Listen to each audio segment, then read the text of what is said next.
Disney's new movie, Cruella, starring Emma Stone, is meant to be an origin story, setting up one of childhood's scariest villains. Sure, there are other worse villains out there, but who as a child could forgive a woman who skins puppies for a coat?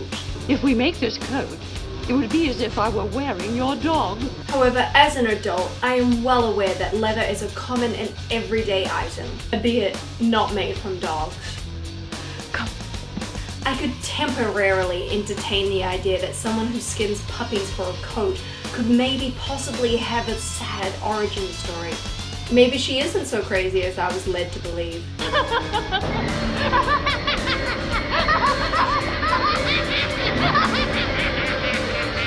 I don't agree with her, but I'm willing to hear her out. The problem is, the Cruella who ends this film is not the haute couture, crazy, eccentric, dog-skinning fashion designer from the original films. She's an optimist. Lighten the mood. She's an upstart. I'm just getting started, darling. With morals. Killing her is not going to make that go away. I won't. And in hatred for the old establishment and a champion of the poor. Although those last two storylines are so undeveloped, I hate to give the movie credit for them. This Cruella is an underdog who curled up in a rubbish truck just for the sake of fashion. She's no Glenn Close. She's no villain. Thanks for helping me. She's an anti-hero. I want to make trouble. I want to say here that the expectations of art criticism and us as a society aren't always reasonable. To take a step out of this film franchise, I'm going to use the Avengers as an example.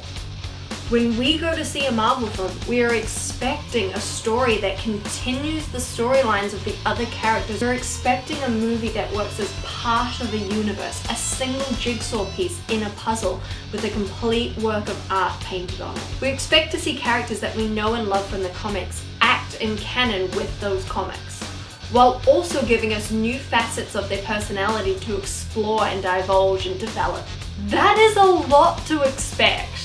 What if someone just wants to go out and make a She-Hulk movie that has absolutely no relation to the rest of the Avengers film? Does that make it non-canon? No, because it's always She-Hulk. Just because it doesn't fit into the storyline of pre-established movies does not mean that it's not canon in itself. The difference is She-Hulk is always She-Hulk because she's She-Hulk.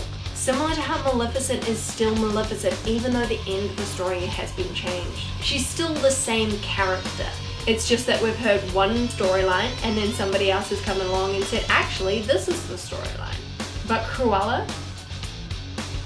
This movie feels more like that third to last episode of Game of Thrones where Dany is still a benevolent and loving ruler. Maybe they're gonna make a Cruella too, The Barks, where Emma Stone just starts slicing people up with a straight razor. And maybe none of this matters. The film was enjoyable enough to watch for the fashion alone, which is in itself a large plot hole that I don't have time for in this video. But here's the thing, I'm convinced there was a better storyline for this character out there. A movie where I'm convinced that she is one minor inconvenience away from going full Glenn Close. Because here's the secret. She doesn't actually have to skin a dog for me to believe that she would skin a dog. You didn't. I didn't. The Dalmatian storyline cheapens the character's motives in the next film. You're telling me that she thought about skinning dogs all the way back then and then just waited around until one of her fashion assistants happened to have a Dalmatian? No! Cruella is an impulsive planner. She gets an idea and it sticks in her head and that is all she can think about. Beginning to see spots. The Dalmatians aren't the story. For lack of a better analogy, they are the skin that's around the storyline. The story is about a woman who doesn't see the problem with the means so long as she gets the end she wants. Show me that character. Because is she really even a villain? Born bad and a little bit mad.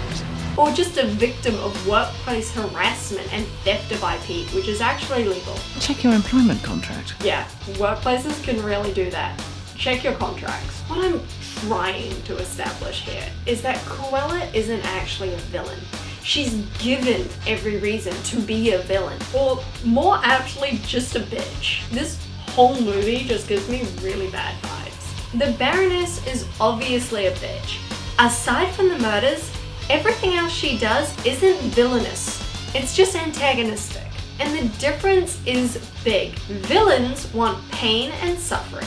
Antagonists want things their way. But men act like this all the time and they're not considered villainous. If Miranda were a man, no one would notice anything about her except how great she is at the job.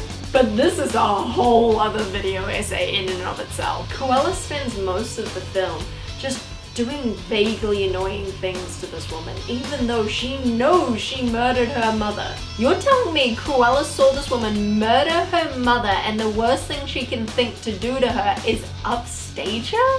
Just lock her in a car and stand on top of it. The worst and most villainous thing Cruella does? Treat her friends badly. So iron team. There is an iron imbecile. Go. Hey, no, you can't talk to us like that. We're helping you. If you're done, Chad. And by if I mean you are. But even her friends justify this. She's going through a hard time. I was rude. It's my mum, innit? But then somehow goes on to treat them like fucking henchmen in the next movie. Get on with it, you imbecile! Just make her a villain! You fools! You idiot! This is not to say that you can't have good motives for doing villainous things. These are some of the best villains. But that's not Cruella, or at least that's not who Cruella becomes. And she didn't become that in this movie. She ends the movie with morals and integrity, even more so than when she first started the film. I'm not like her.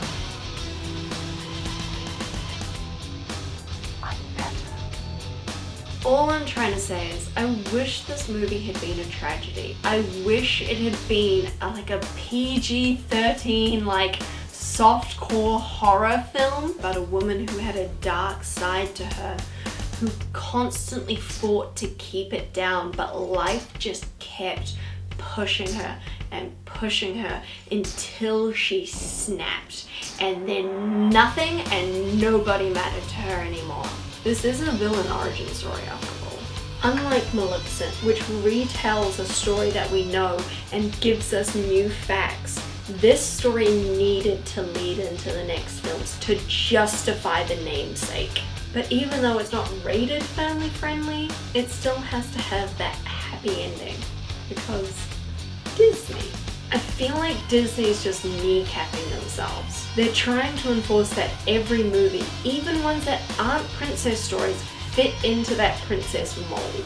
Skinning puppies is fine, but being a bitch? I went a bit mad. Too far. Too far. And why am I telling you all this? Do I think that Disney's gonna see this movie and go, oh, we should hire her? It'd be nice. No, I'm telling you this because you, the audience, need to be critical of the movies you watch. If you want true villain origin stories, you need to be critical of a movie when the villain isn't a villain. And this goes for all movies. Marvel, Star Trek, Star Wars, Game of Thrones. Our criticism of Game of Thrones was so close to being perfectly on the nose. People complained that Dany's storyline went from 0 to 100, and it did. But they complained that it went to 100. They didn't want her to become the villain that she was always meant to be. The problem is that we didn't see it happen. Now it's happening again. Movies get made to make money. That's just the industry. But the movies that make money define what movies get made in the future.